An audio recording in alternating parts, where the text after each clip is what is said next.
ആധികാരിക ചരിത്രരേഖകളായി ചാവുകടൽ ലിഖിതങ്ങൾ അംഗീകരിക്കപ്പെടുന്നു. 981 പുസ്തകങ്ങളിൽ 2 പുസ്തകങ്ങളെ ആദം ഹൗവമാരുടെ 1-ാം പുസ്തകമെന്നും 2-ാം പുസ്തകമെന്നും അറിയപ്പെടുന്നു. ഇതിൽ ആദം ഹൗവമാരുടെ 1-ാമത്തെ പുസ്തകത്തിൽ ആദം ഹൗവമാരുടെ വീഴ്ചയ്ക്ക് തുടർന്നുള്ള ചരിത്രങ്ങളും ദൈവം അവർക്ക് കൊടുത്ത തോലുകൊണ്ടുണ്ടായിരുന്ന ഉടുപ്പും അത് എവിടെയൊക്കെ കൈമാറി എന്ന ചരിത്രങ്ങളും മറ്റും പറഞ്ഞു പോകുന്നു. അവരുടെ 2-ാമത്തെ പുസ്തകത്തിൽ മനുഷ്യജാതിയെ വീഴിക്കേണ്ടതിന് വേണ്ടി സാത്താൻ ചെയ്ത പ്രവൃത്തികളെ വിശദീകരിക്കുന്നു. ഞാൻ അവിടേക്ക് പതുക്കെ ഇറങ്ങാൻ പോവാം. ഞാനിത് പറയുമ്പോൾ ഒരു പ്രാവശ്യം കൂടെ ചാവുകടൽ ലിഖിതങ്ങളുടെ ഒരു കോപ്പി എൻ്റെ കയ്യിലുണ്ട്. ആദം ഹൗവമാരുടെ 2-ാമത്തെ പുസ്തകത്തിൻ്റെ ഒരു കോപ്പി എൻ്റെ കയ്യിലുണ്ട്, ഓഫീസിലുണ്ട്. ഇൻ ദ സെൻസ് ഇലക്ട്രോണിക് ഫോർമാറ്റിൽ കമ്പ്യൂട്ടറുകളിലെല്ലാം ഉണ്ട്. നിരന്ന് കിടപ്പുണ്ട്. എൻ്റെ ഓർമ്മയിൽ 300 പേജിന് മുകളിലുള്ള ഒരു പുസ്തകമാണ് ആദം ഹൗവമാരുടെ 1-ാമത്തെ പുസ്തകം, 2-ാം പുസ്തകം. അതിനകത്തെ ആശയങ്ങളുടെ അകത്ത് നമുക്ക് വേണ്ടത് മാത്രം ഞാൻ ഇങ്ങോട്ട് എടുക്കാൻ പോവാം. ഒന്ന് ശ്രദ്ധിച്ചോണം. ഇതൊക്കെ പലർക്കും പലർക്കും ഞാൻ കഴിഞ്ഞ പ്രാവശ്യത്തെ ബൈബിൾ ക്ലാസ് തൊട്ടായിരുന്നു. ഇത് ആദം ഹൗവമാരുടെ 1-2 പുസ്തകങ്ങളെയും നമ്മൾ തൊട്ടിട്ടുണ്ടോ? ഉണ്ട്. എന്നാൽ പിന്നെ ഇച്ചിരിയുടെ വേഗത്തിൽ എനിക്ക് ഓടിച്ചു. ഈ പുസ്തകം ഇവിടെ വാങ്ങിക്കാൻ കിട്ടും. ഇന്ന് ആവശ്യമുള്ളവർക്ക് 30 രൂപയാണ് ഇതിനകത്തെ വില. വെളിയിൽ പോയാൽ വില അതെല്ലാം ഒത്തിരി മാറും. ഇതിനകത്തെ വില 30 രൂപയേ ഉള്ളൂ. ആവശ്യമുള്ളവർക്ക് ഇതിനകത്തൊന്ന് വാങ്ങിക്കാം. ആദം ഹൗവമാരുടെ 2-ാമത്തെ പുസ്തകത്തിലെ ചരിത്രത്തിൻ്റെ രത്നച്ചുരുക്കം. മനുഷ്യൻ വർദ്ധിച്ച് പെരുകാൻ തുടങ്ങി. ഈ കൂട്ടത്തിൽ ആദാമിന് ശേത്ത് എന്ന് പറയുന്ന ഒരു മകൻ ജനിച്ചു. അത് ബൈബിളിലുമുണ്ട്. ശേത്ത് ദൈവഭക്തനായിരുന്നു. ബൈബിൾ പറയുന്നു അവൻ്റെ കാലത്ത് യഹോവയുടെ നാമത്തിലുള്ള ആരാധന തുടങ്ങി. അങ്ങനെ അവൻ്റെ തലമുറകൾ വർദ്ധിച്ചു. മഹലേൽ എന്ന് പറയുന്ന ഒരുവനുണ്ടായി. മഹലേലിന് യാരേദ് എന്ന് പറയുന്ന ഒരു മകനുണ്ടായി. ഉൽപ്പത്തി പുസ്തകം 1 മുതൽ 5 വരെയുള്ള അധ്യായങ്ങളിൽ ഇവരുടെ പേരുകൾ ബൈബിളിൽ കിടപ്പുണ്ട്. ആദം ഹൗവമാരുടെ 2-ാമത്തെ പുസ്തകം പറഞ്ഞു ഈ കൂട്ടത്തിൽ ആത്മീയരായി ജീവിക്കുവാൻ താല്പര്യപ്പെട്ടവർ വേർപാട് എന്ന വ്യവസ്ഥയിൽ വന്നു. ദൈവം മനുഷ്യനെ സൃഷ്ടിക്കുന്നത് മുതൽ വെളിച്ചത്തെയും ഇരുളിനെയും തമ്മിൽ വേർതിരിച്ച ദൈവം വേർപാടിൽ വിശ്വസിക്കുന്നവനാണ്. അത് ദൈവജനത്തിന് അറിയാം. അതുകൊണ്ട് ഈ കൊലപാതകന്മാരുടെയും പാപികളുടെയും കൂട്ടത്തിൽ അകപ്പെടാതെ, എല്ലാം സഹോദരന്മാരാണെന്ന് മറക്കരുത്, മാറി നിന്നോണം എന്നത് ദൈവിക വ്യവസ്ഥയാണ്. ഈ വേർപാട് ലംഘിച്ചതുകൊണ്ടാണ് ഹാബേലിനെ കൊല്ലാനിടയായത്. അല്ലെ അങ്ങനെയൊന്നും കൊല്ലത്തില്ലായിരുന്നു. ഇതുകൊണ്ട് നമ്മൾ വേർപാട് സൂക്ഷിക്കണമെന്ന് ഈ ഭക്തന്മാർ പറയുകയും ഒടുവിൽ താഴ്വരയിൽ മുഴുവനും അഭക്തരായ കായേൻ്റെ സന്തതികൾ ഉൾപ്പെടെ ചെതറിപ്പാർത്തതിനാൽ താഴ്വരയിൽ പാർക്കാതെ അവർ പർവ്വതമുകളിൽ കയറി പാർക്കുകയും ചെയ്തു. ആ പേജ് അവിടെ നിൽക്കട്ടെ. പർവ്വതമുകളിൽ കയറി പാർക്കുന്ന കാലം, ഞാൻ ഇവിടുന്ന് ചാട്ടം ചാടിയെങ്കിൽ ഇന്ന് എവിടെയെങ്കിലും തീരത്തുള്ളൂ, ഞാൻ അങ്ങ് പോകും. ഇവിടെ ഈ ചരിത്രം 2-ാമത്തെ ഭാഗം ഇതാണ് ചരിത്രം, അത് തൊടുക. ഇവരെ വഞ്ചിക്കേണ്ടതിന് വേണ്ടി സാത്താൻ പല മെത്തേഡുകൾ നോക്കി. അതിലൊന്ന്, മനുഷ്യരൂപത്തിൽ പൈശാചിക ശക്തികൾ ഭൂമിയിലിറങ്ങി യാരേദിൻ്റെ കുട്ടികളുടെ അടുക്കൽ ആദ്യം ചെന്നു. യാരേദിൻ്റെ കൊച്ചുമക്കൾ അവരുടെ അടുക്കൽ ആദ്യം ചെന്നു. അവർ പർവ്വതമുകളിൽ താമസിക്കുകയാണ്. അവരോട് ചെന്ന് ഒരു പാട്ട് പാടി കേൾപ്പിച്ചു. നല്ല പാട്ടായിരുന്നു. അവർ ചോദിച്ചു നല്ല പാട്ട് ഇത് എവിടുന്നാന്ന് ചോദിച്ചു. ആരാ നിങ്ങൾ എവിടുന്നാ? ഇവിടെ പറഞ്ഞു ഇത് ലൂസിഫർ പണ്ട് സ്വർഗത്തിൽ ദൈവത്തെ പ്രസാദിപ്പിക്കാൻ പാടിയതാ. ഇവർ പറഞ്ഞു ലൂസിഫറിൻ്റെ പാട്ടോ ഞങ്ങൾക്ക് കേൾക്കണ്ട, ഇറങ്ങടാ ഇവിടുന്ന്, മലയെ കയറിയേക്കരുത്. പാട്ട് നല്ലതാണെങ്കിലും എവിടെ നിന്ന് വന്നു, റിസോഴ്സ് എന്ത് എന്ന് ചോദിച്ചന്വേഷിച്ചപ്പോൾ ഞങ്ങൾക്ക് അംഗീകരിക്കാൻ പാടില്ലാത്ത ഇടത്ത് നിന്നാണ് ഇത് വന്നത്, ഇത് ലൂസിഫറിൻ്റെതാണെന്ന് കണ്ടതോടെ അവർ പറഞ്ഞു വിട്ടു, പൊക്കോളാൻ പറഞ്ഞു. ഈ സത്താൻ താഴ്വരകളിലേക്ക് ഇറങ്ങി പല ഗോത്രങ്ങളുടെ അടുക്കലും പോയി പാട്ടുപാടി. ആർക്കും കേൾക്കണ്ട, ലൂസിഫറിൻ്റെതാന്ന് പറഞ്ഞവൻ പറഞ്ഞു കേൾക്കണ്ട. ഒടുവിൽ കായേൻ്റെ കൊച്ചുമക്കളുടെ അടുക്കലെത്തി. അവർ പറഞ്ഞു ഉഗ്രപ്പാട്ട് ഞങ്ങൾക്ക് കേൾക്കണം. ഇതിനു മുമ്പ് ഇത് കേട്ടിട്ടില്ലാത്തവരുടെ കൈയൊന്ന് കണ്ടോട്ടെ. പകുതിയോളം ഉണ്ട്, കൈ താത്തിട്ടെ. കായേൻ്റെ കൊച്ചുമക്കൾ മാത്രം പറഞ്ഞു ഞങ്ങൾക്ക് കേൾക്കണം. എവിടുന്ന് വന്നു എന്ന് ഞങ്ങൾക്ക് അറിയണ്ട, ആരംഭം എന്തെന്നറിയണ്ട, റിസോഴ്സ് എന്തെന്നറിയണ്ട, ഞങ്ങൾക്കിത് ഇഷ്ടപ്പെടുന്നു, അതുകൊണ്ട് കേൾക്കണം, ഇറ്റ് ഈസ് സ്വീറ്റ്, പാടാൻ പറഞ്ഞു. അങ്ങനെ കായേൻ്റെ കൊച്ചുമക്കൾ സാത്താൻ്റെ പിടിയിലായി. അവർ പാട്ട് കേട്ടു, പിന്നെ പാട്ട് പഠിച്ചു, അവരൂടെ പാടി. തുടർന്ന് വാദ്യോപകരണങ്ങൾ ഉണ്ടാക്കാൻ പഠിപ്പിച്ചു, അവരുണ്ടാക്കി നന്നായി പാടി. അത് കഴിഞ്ഞതോടെ കൃഷി ചെയ്യാൻ അവരെ പഠിപ്പിച്ചു. കൃഷി വിളഞ്ഞതോടെ ജീവിതം സന്തോഷമായി. മരങ്ങൾ വെട്ടി വീടുകൾ പണിയുവാൻ പഠിപ്പിച്ചു. വീടുകൾ പണിതതോടെ ജീവിതം സുഖമായി. ഇങ്ങനെ കൃഷി ചെയ്ത് ഉണ്ടാക്കിയ കൃഷിയിൽ നിന്ന് ശ്രദ്ധിച്ച് കേട്ടോണം. ഞാൻ ഒത്തിരി ആശയങ്ങൾ പേജുകൾ അങ്ങ് കവർ ചെയ്തു. 3500 പേജൊക്കെ അതിൽ കവർ ചെയ്യാൻ പോകുന്നത് ചുരുങ്ങിയ വാക്കുകൾ കൊണ്ട്. കൃഷി നന്നായി വന്നതോടുകൂടെ കോതമ്പ് ധാരാളം വിളഞ്ഞു. കണക്കിലധികമായി കോതമ്പ് വിളഞ്ഞതോടെ കോതമ്പ് വാറ്റി ചാരായം ഉണ്ടാക്കാൻ പഠിപ്പിച്ചു. അപ്പോഴത്തേക്ക് ഏറെക്കുറെ ഇവൻ്റെ ഗ്രിപ്പിലായി. ചാരായം കുടിച്ചതോടെ ആളുകൾക്ക് രസമായി. കായൻ്റെ കൊച്ചുമക്കൾ സന്തോഷിക്കാൻ തുടങ്ങി. അവർ നൃത്തം ആരംഭിച്ചു, ഫ്ലോക്ക് ഡാൻസ് ആരംഭിച്ചു. അങ്ങനെ ആരംഭിച്ചതോടെ സാത്താൻ കായൻ്റെ കൊച്ചുമക്കളോട് പറഞ്ഞു, നിങ്ങളുടെ സൗന്ദര്യം വർദ്ധിപ്പിച്ചേ മതിയാകും. സൗന്ദര്യവർദ്ധനവിന് വേണ്ടി ഞാൻ ചുരുക്കം വാക്കുകൾ മാത്രം എടുത്തിട്ടുണ്ട്. Music and musical instruments, then come strong drinks. അതിനുശേഷം അവരുടെ ശരീരത്ത് ആഭരണങ്ങൾ അണിയിച്ചു. ഞാനതിനെക്കുറിച്ച് ഇപ്പോഴും ഒരു വാക്ക് മാത്രം ഇങ്ങനെ പറയാം. ആഭരണങ്ങൾ വ്യത്യസ്ത നക്ഷത്രമണ്ഡലങ്ങളിൽ പാർത്തു വരുന്ന ആകാശ വീണുപോയ ദൂതന്മാരുടെ ചിഹ്നങ്ങളാണ്, അടയാളങ്ങളാണ്. എവിടുന്ന് വന്നു എന്ന് ഞങ്ങൾക്ക് അറിയണ്ട, ഒറിജിൻ അറിയണ്ടെന്ന് പറഞ്ഞവർ വാരി അണിഞ്ഞു. അവരുടെ ശരീരത്ത് കിഴുത്തകൾ ഉണ്ടാക്കി. അത് അശുദ്ധദേവന്മാരെ കുറിക്കുന്നതാണ്. അതിനടുത്തത് അവരുടെ ശരീരത്ത് ടാറ്റു വരച്ചു, പച്ച കുത്തി. അട്രാക്റ്റീവ് കളേഴ്സ് അവർക്ക് കൊടുത്തു. അവരുടെ മുഖത്ത് കളറടിച്ചു. അവരുടെ കയ്യിലും കൈവെള്ളയ്ക്കും പെയിൻറ്റ് അടിച്ചു, ഡൈ ചെയ്തു. അവരുടെ മുടി ഡൈ ചെയ്തു. ഇത് അവരുടെ ഇടയിൽ അഹങ്കാരമുണ്ടാക്കി. അഹങ്കാരത്തെ തുടർന്ന് അന്യോന്യം വഴക്കും യുദ്ധവുമായി. പിശാച് പറഞ്ഞു, അതിനെക്കുറിച്ച് പേടിക്കണ്ട, അന്യോന്യം വഴക്കുണ്ടാക്കാൻ യുദ്ധം ചെയ്യാനും ഉപകരണങ്ങൾ ഉണ്ടാക്കി തരാം. അങ്ങനെ യുദ്ധോപകരണങ്ങൾ വരെ അവരെ പഠിപ്പിച്ചു. പിള്ളേർ ഇവൻ്റെ കയ്യിൽ ഒതുങ്ങി. ഇവൻ്റെ കയ്യിൽ ഒതുങ്ങിയതോടെ അവരോട് പറഞ്ഞു, ഇനിയും നിങ്ങൾ നന്നായി ഡാൻസ് ചെയ്യണം. അങ്ങനെ അവരെ വിളിച്ച് വീടുകളുടെ വെളിയിലേക്ക് ഇറക്കി നിർത്തി അവർ ഡാൻസ് ചെയ്തു. യാരേദിൻ്റെ കൊച്ചുമക്കൾ പർവ്വതമുകളിൽ പാർത്തു വന്ന വേർപാട് ആചരിച്ചു വന്ന ആമ്പിള്ളേർ ഈ പെൺകുട്ടികളെ കണ്ടപ്പോൾ ഇവരെ ആ പുസ്തകത്തിനകത്ത് എഴുതിയിരിക്കുന്നത്, കാമഭോഗത്തിന് വേണ്ടി ആർത്തി മൂത്ത മൃഗങ്ങളെപ്പോലെ ഈ പെൺകുട്ടികൾ ബിഹേവ് ചെയ്തു. അതുപോലെ ആമ്പിള്ളേരുമായി അവരവിടെ നിന്ന് ഈ പെൺകുട്ടികളെ കണ്ട് ഇവരുടെ സൗന്ദര്യത്തിൽ ഭ്രമിച്ച് ഇവരെ വിവാഹം കഴിക്കണമെന്ന് പറഞ്ഞ് താഴ്വരയിലേക്ക് വരികയും ഇവരെ വിവാഹം കഴിച്ച് വിശുദ്ധ സന്തതി തീർന്നു. ദൈവത്തിൻ്റെ സാദൃശ്യത്തിൽ നിന്നും ദൈവത്തിൻ്റെ സ്വരൂപത്തിൽ നിന്നും മനുഷ്യൻ തെന്നി ദൈവികം അല്ലാത്ത സാദൃശ്യവും ദൈവികം അല്ലാത്ത സ്വരൂപവും സ്വഭാവവും ഇവർക്കായി. എവിടം കൊണ്ട് ആദം ഹവ്വമാരുടെ 1-2 പുസ്തകം തീരും. Next page. ചാവുകടൽ ലിഖിതങ്ങളെക്കുറിച്ചുള്ള ഒരു പൊതു സ്വഭാവവും അതിൻ്റെ വിശദീകരണവും ഞങ്ങൾ എൻസൈക്ലോപീഡിയയിൽ നിന്ന് കോപ്പിയെടുത്താണ് അവിടെ ഇട്ടിരിക്കുന്നത്. ചാവുകടൽ ലിഖിതങ്ങളുടെ ഒരു പൊതു സ്വഭാവം കാണാൻ വേണ്ടി ഇട്ടിരിക്കുകയാണ്. അതിൻ്റെ ഇംഗ്ലീഷ് തർജ്ജമയാണ് നമ്മളെടുത്തത്. Next page. അടുത്തതാണ് ഹാനോക്കിൻ്റെ പുസ്തകം. ഹാനോക്കിൻ്റെ പുസ്തകം എത്യോപ്യയിലെ ബൈബിൾ സൊസൈറ്റി ബൈബിളിൻ്റെ ഭാഗമായി അംഗീകരിച്ചതാണ്. ഇന്ത്യൻ ബൈബിൾ സൊസൈറ്റി 66 പുസ്തകങ്ങൾ നമുക്ക് തിരഞ്ഞെടുത്തതുപോലെ എത്യോപ്യൻ ബൈബിൾ സൊസൈറ്റി ഹാനോക്കിൻ്റെ പുസ്തകവും ബൈബിളിൻ്റെ ഭാഗമായി എടുത്ത ആധികാരിക പുസ്തകങ്ങളിൽ ഒന്നാണ് എത്യോപ്യയിൽ. ഹാനോക്കിൻ്റെ പുസ്തകത്തിൻ്റെ 1-ാമത്തെ അധ്യായത്തിൻ്റെ 4-ാമത്തെ വാക്യം, and eternal God will tread from the heaven from there upon. കർത്താവ് സിയോൻ പർവ്വതത്തിൻ്റെ മുകളിൽ ദൈവമായ കർത്താവ് 1000 വിശുദ്ധന്മാരോടുകൂടെ സിയോനിൽ നിന്ന് വരുന്നു എന്ന് യൂദായുടെ ലേഖനം 1-ാം അധ്യായത്തിൻ്റെ ഒറ്റ അധ്യായമേ ഉള്ളൂ 14-ാമത്തെ വാക്യത്തിൽ ഇട്ടിരിക്കുന്ന കൊട്ടേഷൻ ഹാനോക്കിൻ്റെ പുസ്തകം 1-ാം അധ്യായത്തിൻ്റെ 4-ാം വാക്യമാണ്. ബൈബിളും ഇത് കൺഫേം ചെയ്യുന്നു എന്ന് പറയാൻ വേണ്ടി മാത്രമാണ് ഞാൻ ഈ തെളിവെടുക്കുന്നത്. ഹാനോക്കിൻ്റെ പുസ്തകം 1-ാം അധ്യായത്തിൻ്റെ 4-ാമത്തെ വാക്യമാണ് യൂദായുടെ ലേഖനത്തിൻ്റെ 14-ാമത്തെ വാക്യം. ഇതാ കർത്താവ് എല്ലാവരെയും ന്യായം വിധിപ്പാൻ ഇറങ്ങി വരുന്നു, വിശുദ്ധന്മാരുമായി ഇറങ്ങി വരുന്നു എന്ന വാക്യം ഹാനോക്ക് 1:4. അതാണ് ബൈബിൾ കോട്ട് ചെയ്തത്. ഹാനോക്ക് ആദാം മുതൽ 7-ാമനായിരുന്നു. ഈ 7-ാമനായ ഹാനോക്ക് യേശുവിനെ നന്നായി ചിത്രീകരിച്ചു. ഞാൻ ഇവിടെ വേറൊരു ലൈനേജിലേക്ക് പോകുന്നില്ല. കഴിഞ്ഞ ദിവസം റജി പാസ്റ്റർ ഇവിടെ കഴിഞ്ഞ ദിവസം ലൈനേജിനെ തൊട്ടിരുന്നു. ഇന്ന് ഞാൻ അങ്ങോട്ട് തിരിയുന്നില്ല, എൻ്റെ സമയം പോവും, അതുകൊണ്ട് ഞാൻ അങ്ങോട്ട് പോകുന്നില്ല. ഇങ്ങനെ യാരേദിൻ്റെ കുട്ടികളെ നശിപ്പിച്ച് കളഞ്ഞ ശേഷം മുമ്പിലത്തേതിനേക്കാളും ശക്തന്മാരായ പൈശാചിക ദൂതന്മാർ വീണ്ടും ഭൂമിയിലേക്ക് വരികയും അന്നും ഇവരുടെ കയ്യിൽ ആകപ്പാടെ കിട്ടിയിരിക്കുന്നത് കായൻ്റെ കൊച്ചുമക്കളെ ഉള്ളൂ, വേറെ ആരും വീഴത്തില്ല. കായൻ്റെ കൊച്ചുമക്കൾക്ക് തന്നെ മുമ്പിലത്തേതിനേക്കാൾ കട്ടിയുള്ള കളറുകൾ കൊടുത്തു, മുമ്പിലത്തേതിനേക്കാൾ വലിയ കിഴുത്തകൾ ശരീരത്തിട്ടു, മുമ്പിലത്തേതിനേക്കാൾ കൂടുതൽ ആഭരണങ്ങൾ ധരിച്ചു, മുമ്പിലത്തേതിനേക്കാൾ കൂടുതൽ ടാറ്റു വരച്ചു, പച്ചകുത്തി.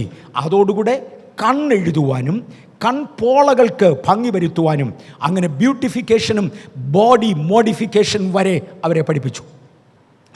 എന്നിട്ട് അവരോട് പറഞ്ഞു അധികം സ്ട്രോങ് ഡ്രിങ്ക്സ് എടുക്കാൻ പറഞ്ഞു. എടുത്തു. ഈ കൂട്ടത്തിൽ മന്ത്രവാദം പഠിപ്പിച്ചു.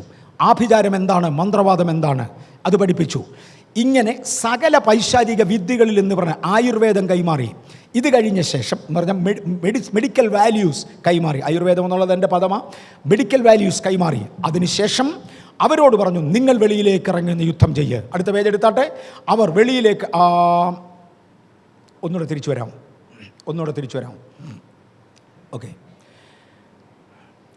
അവർ വെളിയിലേക്ക് ഇറങ്ങി നൃത്തം ചെയ്യാൻ ആവശ്യപ്പെട്ടു. അവർ വെളിയിലേക്ക് ഇറങ്ങി നൃത്തം ചെയ്തതോടെ വാച്ചേഴ്സ് എന്ന പേരിൽ ഭൂമി സംരക്ഷിച്ച് സൂക്ഷിക്കേണ്ടതിനായി ഏദൻ തോട്ടം കാവൽ ചെയ്യുവാൻ കെരൂബുകളെ കാവലാക്കിയതുപോലെ ഭൂമിയുടെ കാവലിന് വേണ്ടി ആക്കപ്പെട്ട വാച്ചേഴ്സ് എന്ന ദൂതന്മാർ ഉയരത്തിൽ നിന്ന് ഇവരെ കാണുകയും തങ്ങൾക്ക് ഇവരുടെ സൗന്ദര്യത്തിൽ ആകൃഷ്ടരാകുകയും തങ്ങൾക്ക് ബോധിച്ചവരെ ഭാര്യമാരായി എടുക്കുവാൻ വരികയും ചെയ്തു. സാത്താൻ്റെ ആരംഭത്തിലെ തത്വം. ഇനി തത്വം എന്ന് പറയുന്നതിനകത്ത് അർത്ഥമുണ്ട്.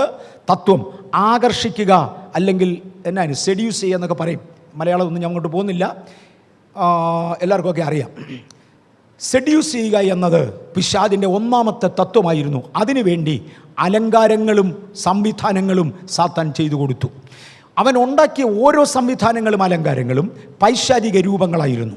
ദൈവത്തിൻ്റെ സാദൃശ്യത്തിൽ നിന്നും ദൈവത്തിൻ്റെ സ്വരൂപത്തിൽ നിന്നും അന്യ സാദൃശ്യത്തിലേക്കും അന്യ സ്വരൂപത്തിലേക്കും മനുഷ്യൻ താണു. 2, മന്ത്രവാദങ്ങളും ആഭിചാരങ്ങളും ഇതിനോടകം പഠിച്ചു. അന്യശക്തികളോടുള്ള പ്രാർത്ഥന ആരംഭിച്ചു. 3, ഇവരുടെ ശരീര സൗന്ദര്യങ്ങളും മോഡിഫിക്കേഷനും കണ്ട് ദൂതന്മാർ ആകർഷിക്കപ്പെടുകയും ഈ പെൺകുട്ടികളെ ബോധിച്ചവരെ തങ്ങൾക്ക് ഭാര്യമാരായി തിരഞ്ഞെടുക്കുകയും ചെയ്യുവാൻ അവർ തീരുമാനിച്ചു. ഉൽപ്പത്തി പുസ്തകം 6-ാം അധ്യായത്തിന് 2-ാമത്തെ വാക്യം, 1-2 വാക്യങ്ങൾ ഇവിടെ കൊടുത്തിട്ടുണ്ട്. അങ്ങനെ അവർ വന്ന് ഈ മനുഷ്യ സ്ത്രീകളെ വിവാഹം കഴിക്കാൻ തീരുമാനിച്ചു. ഒരു കാര്യം ഒന്ന് ഓർപ്പിച്ചോട്ടെ. ഹാനോക്കിൻ്റെ പുസ്തകത്തിൽ പറയുന്നത് അങ്ങനെ ഇവർ വരാൻ തീരുമാനിച്ചതോടെ ഈ ദൂതന്മാരുടെ യജമാനൻ അല്ലെങ്കിൽ ദൂതന്മാരുടെ അധിപതിയായ അവരുടെ മേജർ ലീഡർ, ഞാനീ പറയുന്നത് ഹാനോക്കിൻ്റെ പുസ്തകത്തിൽ നിന്നാണ്. ഹാനോക്കിൻ്റെ പുസ്തകത്തിൻ്റെ കോപ്പി ഇവിടെ ഉണ്ട്, എൻ്റെ ഉണ്ട്. അതൊന്നും പുതുമയില്ല, ഇതിവിടെ ഉണ്ട്. ഓക്കെ. അവർ പറഞ്ഞു ഇവരെ ഭാര്യമാരായി തിരഞ്ഞെടുക്കാൻ തീരുമാനിച്ചതോടെ അവരുടെ ലീഡർ, ആ ലീഡറുടെ പേര് ഇതിനകത്ത് ഇവിടെ എഴുതിയിട്ടുണ്ട്. പക്ഷേ ഇപ്പോൾ എനിക്ക് വായിക്കാനൊക്കെ ആർക്കെങ്കിലും വായിക്കാവുന്നവരുണ്ടെങ്കിൽ ഒന്ന് കാണിച്ചാൽ നോക്കും. അങ്ങനെ പറഞ്ഞു നീയെല്ലാം കൂടെ പോയി പാപം ചെയ്യും, ഒടുവിൽ പിടിക്കപ്പെടുന്നത് ഞാനാ, ശിക്ഷിക്കപ്പെടുന്നത് ഞാനാ, അതുകൊണ്ട് വിടത്തില്ല, നിങ്ങൾക്ക് പോകാൻ പറ്റുകയില്ല. അതോടെ ഇവർ പറഞ്ഞു അവനവൻ്റെ തീരുമാനം അവനവനെടുക്കും. ഇത് സാത്താൻ്റെ 2-ാമത്തെ ഇതാണ്. ആര് പറഞ്ഞാലും ഈ ഒരാശയത്തിൽ കേൾക്കത്തില്ല. ഒന്നിനെ കല്യാണം കഴിക്കാൻ തീരുമാനിച്ചാൽ കല്യാണം കഴിച്ചിരിക്കും. അത് അവൻ്റെ നിർബന്ധമാണ്. ഞങ്ങളാരും ശ്രദ്ധിക്കത്തില്ല, അത് ഞങ്ങളുടെ സ്വന്തം ഇഷ്ടമാണ്. അങ്ങനെ സ്വന്തം ഇഷ്ടങ്ങൾക്ക് അവർ സ്വയം വിറ്റു. ദൂതന്മാർ, മനുഷ്യനല്ല, ദൂതന്മാർ വിൽക്കപ്പെട്ടു. അവർ പറഞ്ഞു ഒരു കാര്യം മാത്രം ചെയ്യാം, നിന്നെ പിടിപ്പിക്കാതെ കുറ്റം ഞങ്ങൾ ഏറ്റോളം പിടിപെട്ടാൽ. അതുകൊണ്ട് 18 ദൂതന്മാരുടെ നേതൃത്വത്തിൽ 200ഓളം ദൂതന്മാർ ചേർന്ന്, എല്ലാത്തിൻ്റെയും പേര് പുസ്തകത്തിൽ കിടപ്പുണ്ട്, 200ഓളം ദൂതന്മാർ ചേർന്ന് ഹോരേബ് പർവ്വതത്തിൻ്റെ മുകളിൽ ഇറങ്ങുകയും അവിടെ വെച്ച് സൂക്ഷിച്ച് വേണം പാപം ചെയ്യാൻ. അഥവാ ആരെങ്കിലും പിടിക്കപ്പെട്ടാൽ നേതാവിനെ വഴി പറയല്ല്, അവനവൻ കുറ്റം വഹിച്ചോണം എന്ന് ഒരു എഗ്രിമെൻ്റ് ഉണ്ടാക്കുകയും തുടർന്ന് ബോധിച്ചവരെ വിവാഹം കഴിക്കുകയും ചെയ്തു. അവർക്ക് രാക്ഷസ സന്തതികൾ ജനിച്ചു. അതോടെ ദൈവം കൊടുത്തിരുന്ന രക്തവും മനുഷ്യന് നഷ്ടമായി. പടിപടിയായ അധപ്പതനം. 1, സാദൃശ്യം സ്വരൂപം പോയി. 2, ആദ്യം സ്വഭാവം പോയി. 2, സാദൃശ്യവും സ്വരൂപവും പോയി. 3, രക്തം മലിനപ്പെട്ടു. ഇങ്ങനെ മലിനപ്പെട്ട രക്തത്തിൽ ജനിച്ച രാക്ഷസന്മാർ. Next page. കുറച്ച് അതിനകത്ത് ഞാൻ കോട്ട് ചെയ്തിട്ടുണ്ട്. അടുത്ത പേജ് പോയിക്കൂ. Again next page. അവരുടെ പേരുകളാണ് അവിടെ കിടക്കുന്നത്. അസായേൽ ടോട്ട് ദം, ഈ മാന്ത്രിക ശക്തികൾ പഠിപ്പിച്ച ദൂതൻ്റെ പേരാണ് അസായേൽ. പോയിക്കോ അടുത്ത പേജ്. അങ്ങനെ ഭൂമിയിൽ രാക്ഷസന്മാർ ജനിച്ചു. രാക്ഷസന്മാരെക്കുറിച്ച് ഈ പുസ്തകം പറയുന്നത് 3000 ക്യൂബിറ്റ് വരെ അവരിൽ ഒരുവൻ്റെ ഉയരം വന്നു.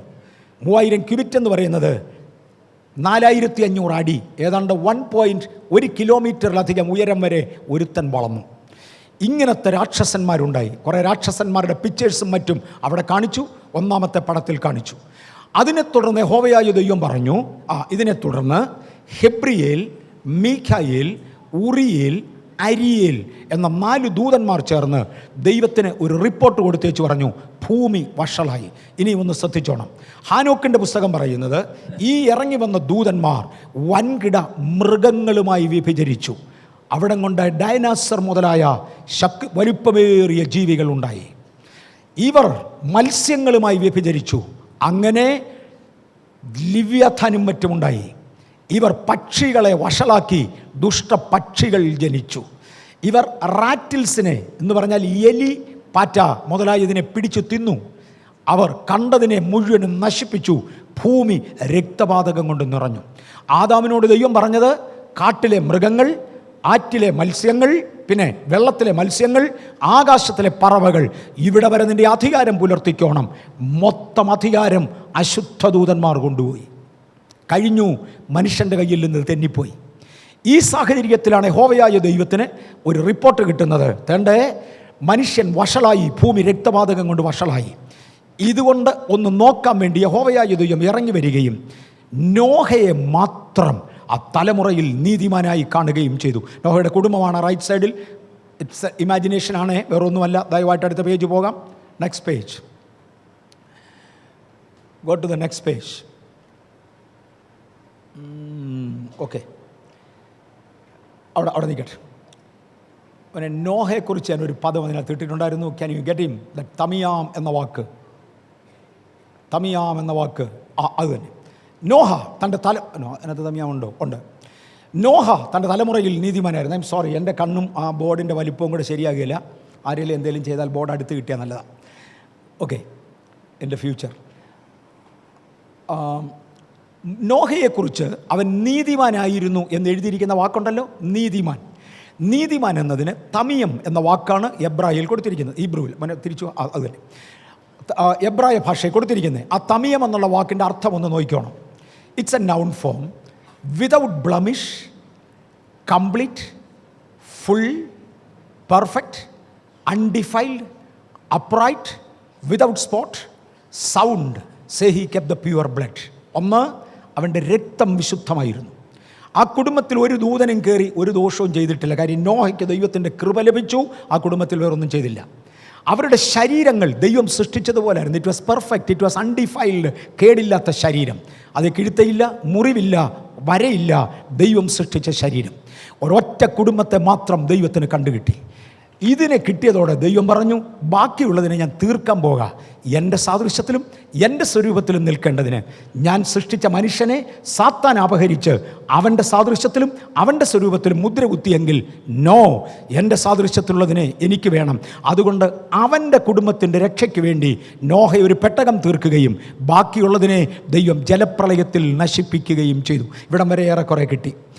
വളർച്ചയ്ക്ക് വേണ്ടി അതിനുശേഷം നോഹ പെട്ടകത്തിൽ നിന്ന് വെളിയിൽ വന്നു. ആ പടം ഇവിടെ കിടപ്പുണ്ട്. നോഹ പെട്ടകത്തിൽ നിന്ന് വെളിയിൽ വന്നു.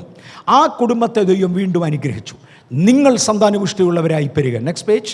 ആരംഭത്തിങ്കൽ ആദമിനോട് പറഞ്ഞ അതേ വാക്ക് ദൈവം നോഹയോട് ആവർത്തിച്ചു, നീ സന്താനപുഷ്ടിയുള്ളവനായി പെരുക. പക്ഷേ നോഹയുടെ തലമുറയും തകർന്നു. ഒത്തിരി പ്രശ്നങ്ങളുണ്ടായി, വിശദീകരിക്കുന്നില്ല. നോഹയുടെ തലമുറ തകർന്നു.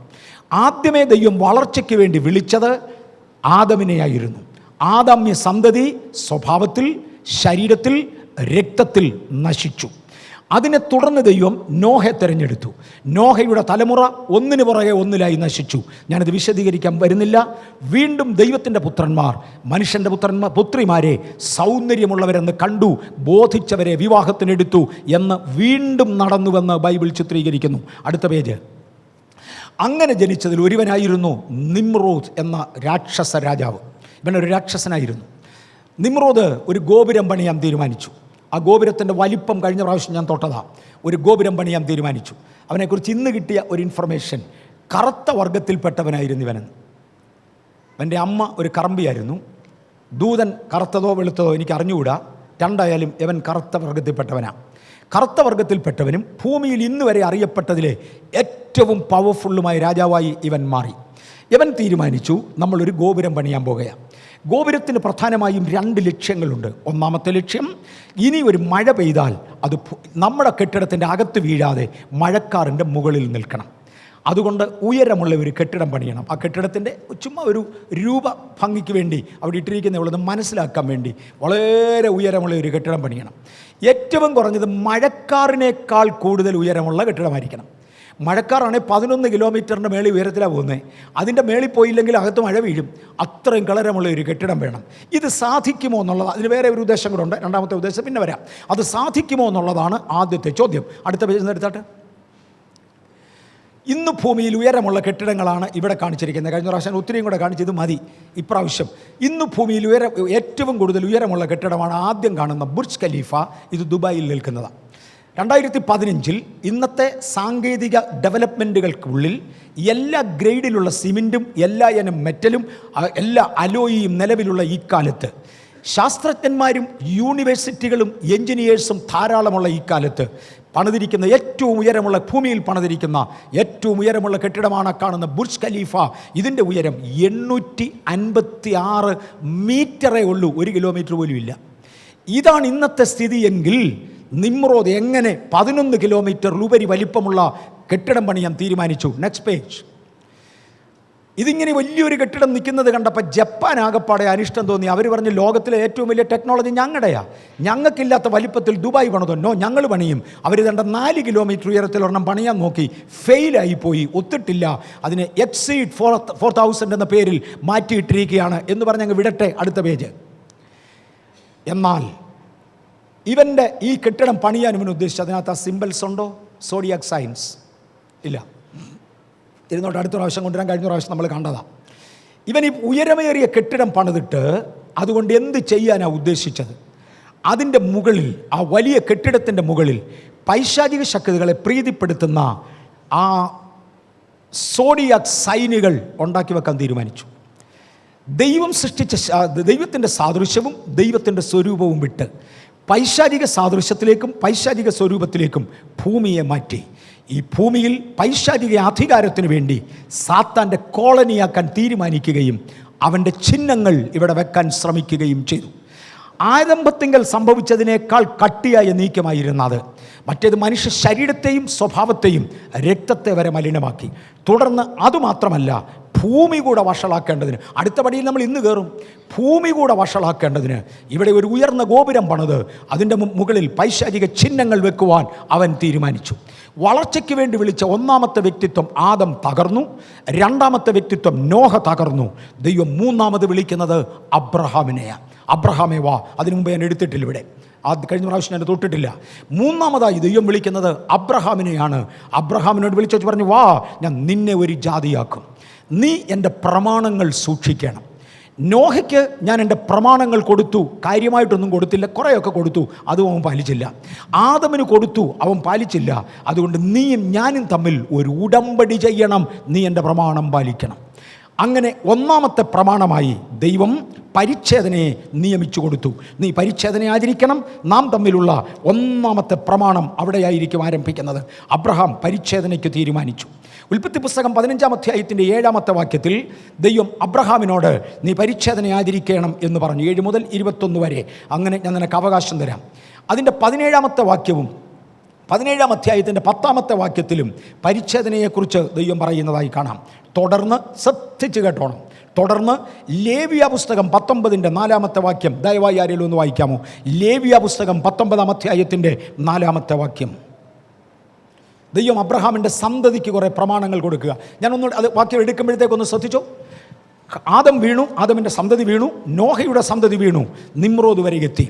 ഇവിടെ വളർച്ചയ്ക്ക് വേണ്ടി ദൈവം മൂന്നാമതൊരു വ്യക്തിത്വത്തെ വിളിച്ചേച്ച് പറഞ്ഞു, എൻ്റെ കോളനിയാക്കി ഭൂമിയെ കൊണ്ടുപോകുവാൻ വാ അബ്രഹാമേ, എനിക്ക് നിന്നെ വേണം, നീ വാ, ഞാൻ നിന്നെ ഉപയോഗിക്കാൻ പോകുകയാണ്. അങ്ങനെ വിളിക്കപ്പെട്ട അബ്രഹാമിന് ദൈവം ഒരു വ്യവസ്ഥ കൊടുത്തു, നാം തമ്മിൽ ഉടമ്പടി ചെയ്യണമെന്ന് പറഞ്ഞു. ആ ഉടമ്പടിയുടെ ഒന്നാമത്തെ കാര്യം പരിച്ഛേദനയാണ്. എന്ന് പറഞ്ഞാൽ നിൻ്റെ ലൈംഗിക ജീവിതവും, നിൻ്റെ രക്തത്തിൽ ഇനി കലർപ്പുണ്ടാകരുത്, നിൻ്റെ കുടുംബജീവിതവും ഞാൻ പറയുന്ന പോലെ പോകണം, അതിൻ്റെ വെളിയിൽ പോകാൻ പാടില്ല. അടുത്തത് ഒന്ന് വായിക്കാമോ? 19-ന്റെ 4. വിഗ്രഹങ്ങളുടെ അടുക്കലേക്ക് തിരിയരുത്. നീ വിഗ്രഹങ്ങളുടെ അടുക്കലേക്ക് തിരിയരുത് എന്ന് പറഞ്ഞാൽ മറ്റേ പുള്ളി ഉണ്ടാക്കി വെച്ച സോഡിയാക് സൈനുകൾ ഉണ്ടല്ലോ, അതിനെ മുഴുവനും വിഗ്രഹങ്ങളുടെ കൂട്ടത്തിലാണ് പെടുത്തുന്നത്. അങ്ങോട്ട് തിരിയരുത്. പിന്നെ ദേവന്മാരെ നിങ്ങൾക്ക് വാർത്തുണ്ടാക്കരുത്. വായിച്ചോ. ഞാൻ നിങ്ങളുടെ ദൈവമായ യഹോവയാകുന്നു. അവിടോട്ട് നിൽക്കട്ടെ. ഇനി 19-ാം അധ്യായത്തിന്റെ 26-ാമത്തെ വാക്യം, അതേ അധ്യായത്തിൽ 26-ാമത്തെ വാക്യം. രക്തത്തോടു കൂടിയ ഉള്ളത് തിന്നരുത്. നിൽക്കട്ടെ, രക്തത്തോടുകൂടി മാംസം തിന്നരുത്. എന്തു പറ്റുമെന്നറിയാമോ? നമ്മൾ കഴിക്കുന്ന ആഹാരത്തിൻ്റെ ഒരു ഭാഗം നമ്മുടെ രക്തത്തിൽ കലരും. അബ്രഹാമേ, കഴിഞ്ഞ തലമുറയെ ഞാൻ നശിപ്പിക്കേണ്ടി വന്നത് ഇതുകൊണ്ടാണ്. നീ ഭക്ഷിക്കുമ്പോൾ മൃഗങ്ങളുടെ പോലും രക്തം വയറ്റിൽ ചെല്ലരുത്, രക്തത്തോടുകൂടെ മാംസം തിന്നരുത്. കാര്യം മറ്റവൻ വീണത് അവിടെയാ. അടുത്തത്, ആഭിചാരം ചെയ്യരുത്. ആഭിചാരം ചെയ്യരുത്. മന്ത്രവാദം പഠിപ്പിച്ചു പോയല്ലോ, നീ ചെയ്യരുത്. പിന്നെ മുഹൂർത്തം നോക്കരുത്. മുഹൂർത്തം നോക്കരുത്. അത് ആഭിചാരത്തിന്റെ വേറൊരു ശൈലിയാ. പറഞ്ഞു, വായിച്ചു. നിങ്ങളുടെ തലമുടി ചുറ്റും വിളുമ്പ് വടിക്കരുത്. ഇത് ഞാൻ എപ്പോഴും പറയാറുണ്ട്. നിന്റെ മുടി വെട്ടുന്നത് ജാതികളുടെ ശൈലിയിൽ പോകരുത്. കാര്യം അവൻ ചെയ്യുന്നത് മുഴുവനും അവന്റെ ദൈവങ്ങളുടെ രൂപമാ. നീ എൻ്റെ രൂപത്തിൽ നിൽക്കണം. ഞാൻ പറയുന്ന പോലെ മുടി വെട്ടാവൂ. പിന്നെ താടിയുടെ അറ്റം വിരുവമാക്കരുത്. നീ ഷേവ് ചെയ്യുമ്പോൾ ഞാൻ പറയുന്ന പോലെ പോകാവൂ, അവനെ പോലെ പോകരുത്. പിന്നെ മരിച്ചവന് വേണ്ടി ശരീരത്തിൽ മുറിവുണ്ടാക്കരുത്. മരിച്ചവനെന്ന് ഇവിടെ വിളിക്കുന്നത് നിമ്രോദിന്റെ കാര്യമാണ്. അവനാണ് ഈ പരി കൊണ്ടുവന്നത്. ശരീരത്ത് മുറിവുണ്ടാക്കരുത്. അത് ദൈവത്തിന്റെ സാദൃശ്യവും സ്വരൂപമല്ല. പിന്നെ മെയ്മേൽ